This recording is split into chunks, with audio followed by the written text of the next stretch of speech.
Hello friends, स्वागत है आपका मेरे यूट्यूब चैनल में। फ्रेंड्स, आज की वीडियो में मैं आपको गले से संबंधित और जो शोल्डर से संबंधित प्रॉब्लम है उसका सॉल्यूशन इस वीडियो में मैं आपको बताने वाली हूँ। कई बिगिनर्स को प्रॉब्लम होती है कि यहाँ से नॉर्मल साइज का शोल्डर कितना ले और हैवी साइज का शोल्डर कितना ले। तो यहाँ पे मैं आपको बहुत बातें क्लियर करने वाली हूँ, तो वीडियो पूरा जरूर देखना। अब ये मैंने यहाँ पे एक फैब्रिक लिया है। सबसे पहले इसको ओपन करते हैं। ओपन करने के बाद इसको इस तरीके से पकड़ के और बिल्कुल बराबर कर लें। तो फ्रेंड्स, यहाँ पे ये मैंने 2 मीटर फैब्रिक लिया है और ये मैंने एक रफली कपड़ा लिया है सिर्फ आपको समझाने के लिए। आपका जितना भी 2 मीटर 2.5 मीटर जितने का भी आपका सूट कुर्ता जो भी है उसको सबसे पहले इस तरीके से डबल फोल्ड कर लें। उसके बाद उसमें जो प्रॉब्लम आती है वो आती है कि यहाँ से उसको कितना फोल्ड करें। उसको पूरा फोल्ड नहीं करें। यहाँ से अगर प्रिंट या प्लेन है तो बिल्कुल भी यहाँ से पूरा फोल्ड नहीं करें, क्योंकि जब बाजू वगैरह कटिंग करते हैं तो उसमें फिर जोड़ आता है। तो उसके लिए आपको क्या करना है कि इसको इस तरीके से, और जो भी आपके हिप का मेजरमेंट है, जैसे यहाँ पे मेरे पास जो हिप का मेजरमेंट है वो 40 इंच है। चाहे तो आप यहाँ जहां से हिप का मेजरमेंट है वहां पे इस तरीके से इंच टेप को रखो, और जो 40 इंच हिप का मेजरमेंट है इसमें मैंने लूजिंग भी ऐड कर रखी है। आप जो भी फिक्स मेजरमेंट लेते हो उसमें 2 या 3 इंच प्लस लूजिंग उसमें ऐड करके और फिर यहाँ पे मार्किंग करें। जैसे मेरे पास यहाँ पे 38 इंच हिप का मेजरमेंट था, 2 प्लस उसमें मैंने लूजिंग ऐड कर दी। तो इस पे इस तरीके से मार्किंग करें। उसके बाद 3 इंच एक्स्ट्रा, आप 2 इंच भी रख सकते हो अगर नॉर्मल साइज है, और अगर हैवी साइज है तो आप 3 इंच पे इस तरीके से मार्किंग करें। और उसके बाद जो फैब्रिक बचा है उसको इस तरीके से फोल्ड कर दें।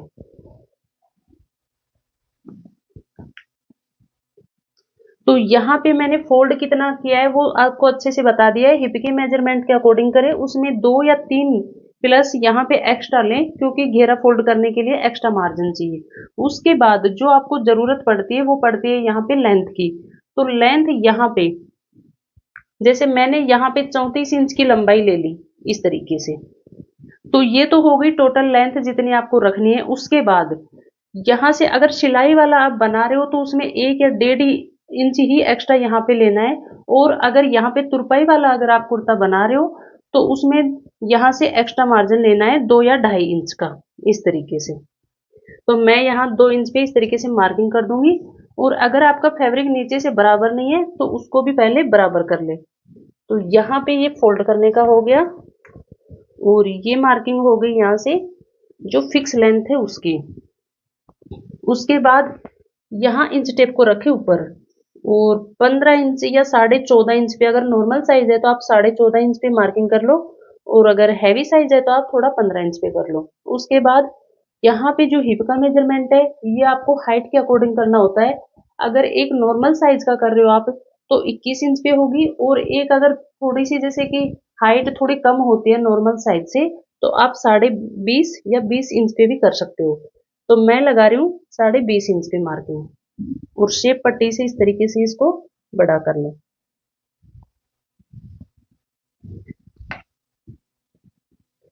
तो यहाँ पे जो फिटिंग की मार्किंग लगेंगी उनकी भी मैंने यहाँ पे मार्किंग कर ली है।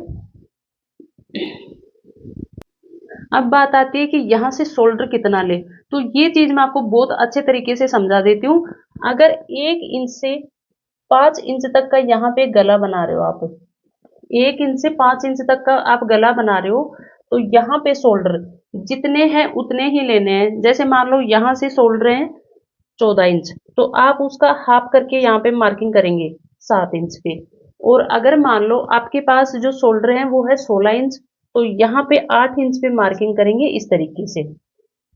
इसमें होता क्या है कि छोटा जो गला होता है वो फैलता नहीं है, और वो बिल्कुल मतलब जो शेप अपन देते हैं उसी के अकॉर्डिंग रहता है। तो उसमें अगर शोल्डर कम लेंगे तो पीछे से जो खिंचता है ना कपड़ा, उसकी वजह से प्रॉब्लम आती है। तो यहाँ पे जब भी आप 1 से 5 इंच तक का गला बनाएं तो शोल्डर उतना ही लें जितना है। और उसके बाद अगर यहाँ पे गला 5 इंच, जैसे 6 इंच से और 10 इंच तक का आप गला बना रहे हो, तो उसमें आपको क्या करना है, यहाँ से शोल्डर 6 इंच ही लेने हैं। यहाँ से 6 इंच शोल्डर मार्किंग करनी है, क्योंकि इनमें गला फैलता है तो वो जो शोल्डर है अपने आप बॉडी के अकॉर्डिंग यहाँ पे सेट हो जाते हैं और कंधे से उतरने की प्रॉब्लम नहीं होती।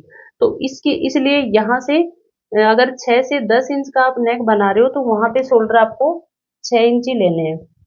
और अगर आप 10 से भी बड़ा बना रहे हो, वैसे तो बहुत कम लोग पहनते हैं 10 से और 13 इंच के बीच का, लेकिन फिर भी अगर कोई आप जो 10 इंच से 13 इंच तक का आप बना रहे हो तो उसमें यहाँ पे शोल्डर लेना है 5.5 इंच। अगर यहाँ 11 से और 13 के बीच में आप बना रहे हो तो। और एक बात और आपको ध्यान रखनी है, जैसे गला तो मान लो डीप हो गया, लेकिन आपको अगर उसमें ब्रॉडनेस है तो ही गला फैलता है। अगर आप उसमें शेप जैसे कि ब्रॉडनेस ना होके, एक बार मैं आपको समझा तरीके का नेक बना रहे हो तो इसमें भी ये समस्या रहती है कि ये ज्यादा फैलता नहीं है। और आप अगर इस तरीके का बना रहे हो, जैसे ब्रॉडनेस आप ज्यादा ले रहे हो इस तरीके से,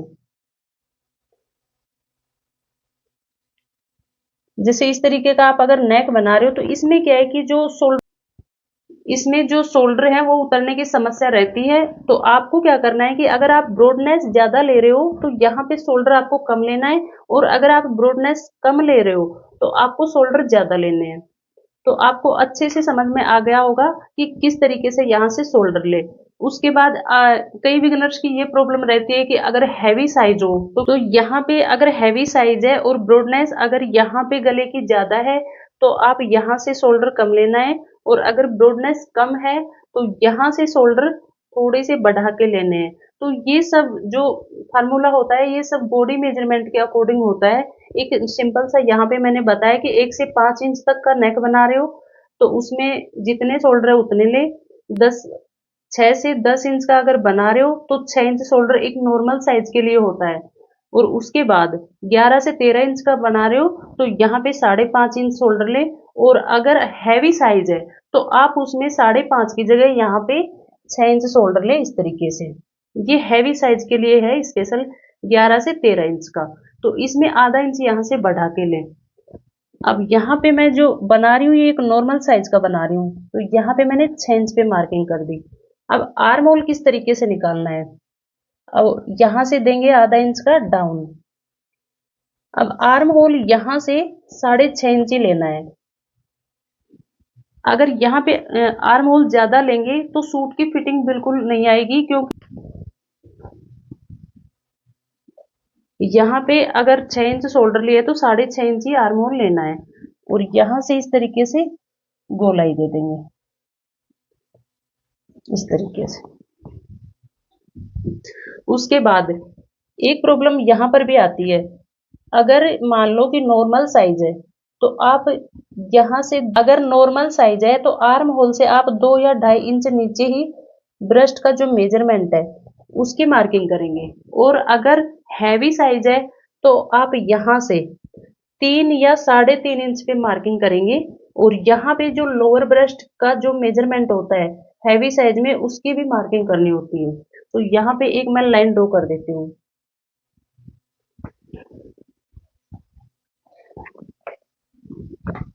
तो ये हो गया जो ब्रेस्ट मेजरमेंट है उसकी मार्किंग। अब आपको किस तरीके से मार्किंग करनी है, आपको इतने अच्छे तरीके से मैं यहाँ पे बताने वाली हूँ। ये वाली कंप्लीट वीडियो देखने के बाद सिंपल सूट से कटिंग की आपकी कोई भी समस्या नहीं रहेगी। तो यहाँ पे मैंने 2.5 इंच नीचे ब्रेस्ट मेजरमेंट की मार्किंग कर ली है, और ये मैंने पहले से यहाँ पे लगा रखे हैं। अब जो भी आपके पास बॉडी मेजरमेंट है, जैसे आपने फिक्स नाप लिया है उसमें आप 2 प्लस लूजिंग ऐड करो और उसके बाद यहाँ पर मार्किंग करेंगे। तो मेरे पास जो मेजरमेंट है तो यहाँ पे है 36 इंच, क्योंकि जो फिक्स मेजरमेंट मेरे पास था वो था 34 इंच, 2 प्लस उसमें मैंने लूजिंग ऐड करी है। तो 36 का यहाँ पर अगर 1/4 हिस्सा करेंगे तो ये आ गया 9 इंच। तो 9 इंच पे इस तरीके से मार्किंग कर दें। उसके बाद कमर का जो टोटल मेरे पास मेजरमेंट था वो था 32 इंच, 32 का 4th हिस्सा करेंगे तो ये हो गया 8 इंच। अब यहाँ पे जो हिप का मेजरमेंट था मेरे पास वो था 40 इंच, तो यहाँ से 10 इंच पे इस तरीके से मार्किंग कर देंगे और इसको सेक पट्टी से मिला देंगे।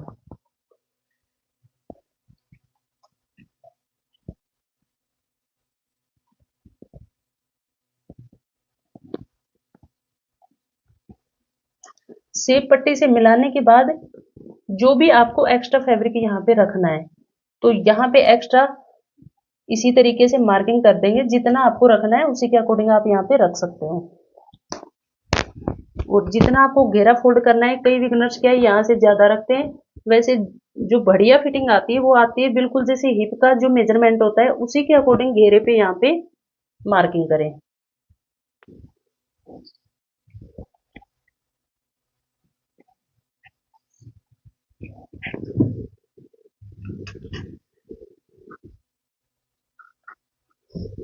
तो मार्किंग मैंने कर ली है। अब यहाँ पे मैंने ये आधा इंच का डाउन दिया है। ये क्यों दिया है? क्योंकि ये शोल्डर से गिरने की समस्या बहुत लोगों को होती है। अगर आप इस तरीके से डाउन दोगे तो यहाँ पे शोल्डर की समस्या नहीं आएगी। और आगे की तरफ से आधा इंच थोड़ा सा वहां से दबा देना है उसको, जब भी आप सिलाई लगाओ। एक बार मैं कटिंग करके आपको और दिखा देती हूँ।